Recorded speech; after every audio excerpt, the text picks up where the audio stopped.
3000 жилийн өмнө гэр үүссэн гэж ярьдаг.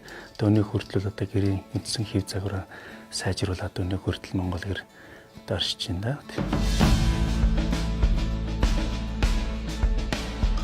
Манай уламжлалт гэрийн одоо хийх технологид байгаа юм. 5 хантай гэр байлаа гэхэд тооны хэмжээ ямар байх вэ?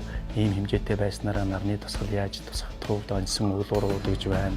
Дээрээс нь одоо гэр барих стратал, дээрээс нь гэрийн одоо хийц манай Монголдон одоо энэ цөмн одоо технологийн одоо тэр урчуудын татал байна л да. Тэгээд энэ Монгол гэрийг бас янз бүрээр одоо сайхан хийж байгаа нь бас нэг давуу талтай.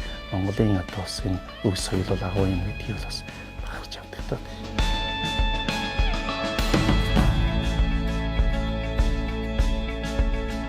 Traditional craftsmanship of the Mongol Gear and its associated customs.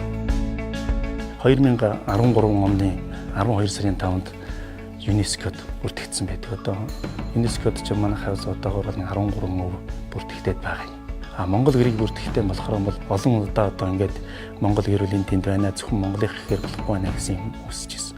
Тэгээ энийг одоо сүүлдээ бит өөр бүртгэх боломжгүй байна гэдээ бит бас соёлын өөр бүртгэгдсэн. Тэнд болохоор 3 зүйлээр бүртгэж байгаа. Тоон гэсэн. Тоон тэгэхээр одоо тоонтой гэр болгон гэхээр Монголд хамааралтай байна гэж. Хамт гэж. Хамттай гэр болгон болохоор Монголд жуудын гэр юм байна гэсэн. Нэг нь болохоор эсхит гэж. Одоо эсхиттэй эсхит хорхнууд одоо ясан эсхиттэйгэр бас монголчуудын гэр юм байна гэж. Энэ гэр хийх технологиор бит тусараа тэр гол зүйлээрээ одоо Монгол гэрээ бүртгэлсэн. Энэ бол одоо нэг хүний аяг биш Монгол хүн бүрийн одоо бахархлуулсан гэр, дээрээс нь одоо бидний Монгол хүмүүсээ хоошид өвлөрж авч үлдэх одоо юм үүрэгтэйгээр л энэ дэлхийн өсөйг бүртгэгдсэн байдаг л та. Энэ гэр манайд хүндэтгэлийн гэр л дээ. Монгол сэлбэрээр, гар сэлбэрээр дээрээс нь яаж одоо гэрт одоо хамгийн дээд байж болох хэмжээгээр л бодож хийсэн гэр мэн байгаа юм.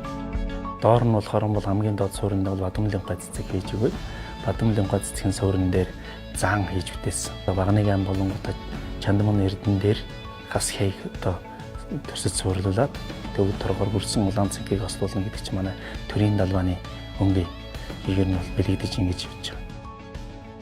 Тэгээ хангаард болохоор могоо зуучсан. Одоо тэгээд тэр хангаард нь бүх одоо эмэг чимэгүүд нь бүгд хөдөлдөг. Одоо тэр тавгалж гарч ирсэн тэр зан саяан тэр бүгд одоо ингэж хөдөлгөөнтэй хийж энэгээр нь бол их онцлог юм байна.